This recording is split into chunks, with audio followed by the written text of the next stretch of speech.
All right, either you got the car started or you're a dead man. A rat-a-tat-a-tat-a-tat-tootie.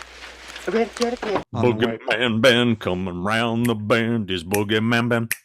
Is Boogeyman band. Greetings, my fellow Fright Fiends. Thanks so much for stopping by the Horror Zone channel. I hope everyone's doing well.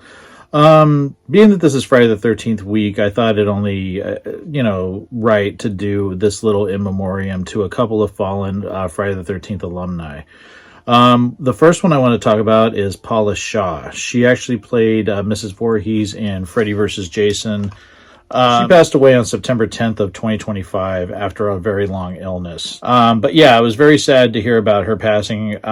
She had been in some other things that I had seen over the years, like Reindeer Games, Insomnia.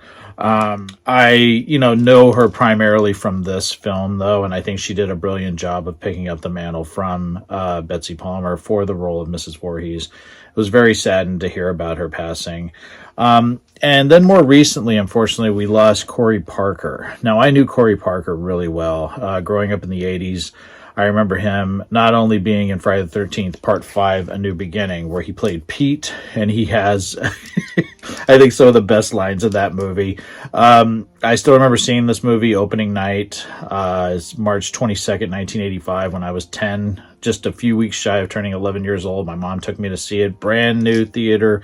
It just opened in my hometown, Century 9, and I still remember going to see this and being terrified and shocked at what I was seeing. Of course, falling in love with Debbie Sue Voorhees, or Deborah Voorhees, as Tina, and just being enthralled with the story and really identifying with like Reggie the Reckless, loving Melanie Kinnaman as Pam, and knowing that it wasn't Jason Voorhees. I even knew that as a 10-year-old kid because of the chevrons, that they were different position, they were blue, and that Jason had lost his left eye in Friday the 13th, the final chapter, when Tommy hit him with the machete. So I was like going, why does he have both his eyes? So again, very sharp little kid. I still remember being terrified when we got home that night, because we lived in a condo and we had to park in a parking lot, and I thought Roy or Jason was going to jump out of the bushes and get me. And seeing my friends, Mike Barley, his dad, and his older brother, Dave, waiting to go into the film after we got out, saying, Ben, was it good? Was it good? I still remember that, and just great memories. But anyway, I really liked Corey Parker's small performance as Pete. Him and Vinny have their car breakdown, and of course they get the wrath of Roy. He gets the throat slit, whereas Vinny gets the road flare shoved in his mouth.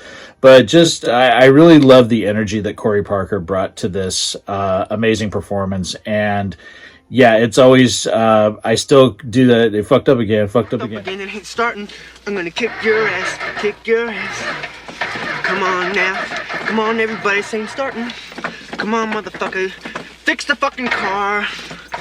Come on. Fucked up again, you asshole. I still quote that constantly. So he left an indelible mark on me as a kid.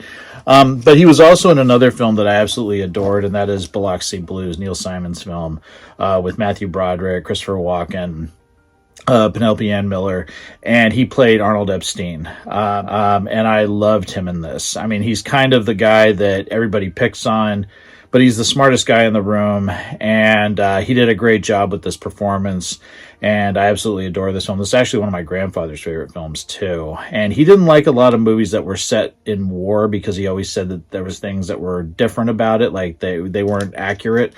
But he loved this one, and my grandfather did fight in World War II, so this is one of his favorite films, and Corey Parker's contributions to this film, as well as the amazing New Beginning, which has always had a special place in my heart ever since seeing it as a kid. The first Friday the 13th I saw in the movie theater, and the only Friday the 13th movie that I saw in the movie theater twice.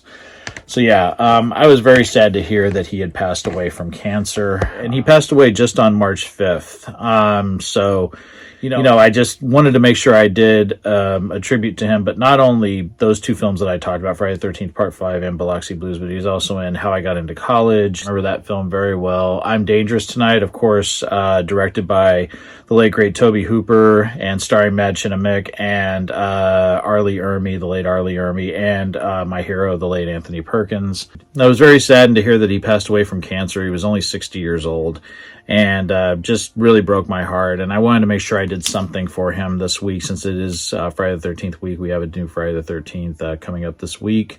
Tried doing as much content as I can, because last month I didn't really do much except for that showcase of the new Luke Welch sculpture, Freddy versus Jason figure. But yeah, I just wanted to send my heart out to Corey Parker's family and friends. Very saddened by his passing. He was a huge influence on me as a kid in these movies that mean so much to me. Biloxi Blues and Friday the 13th Part 5 will always be my favorites that he did.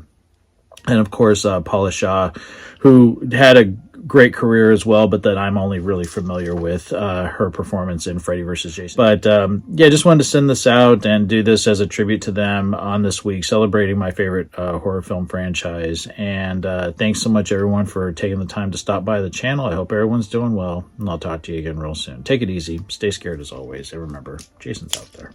Peace.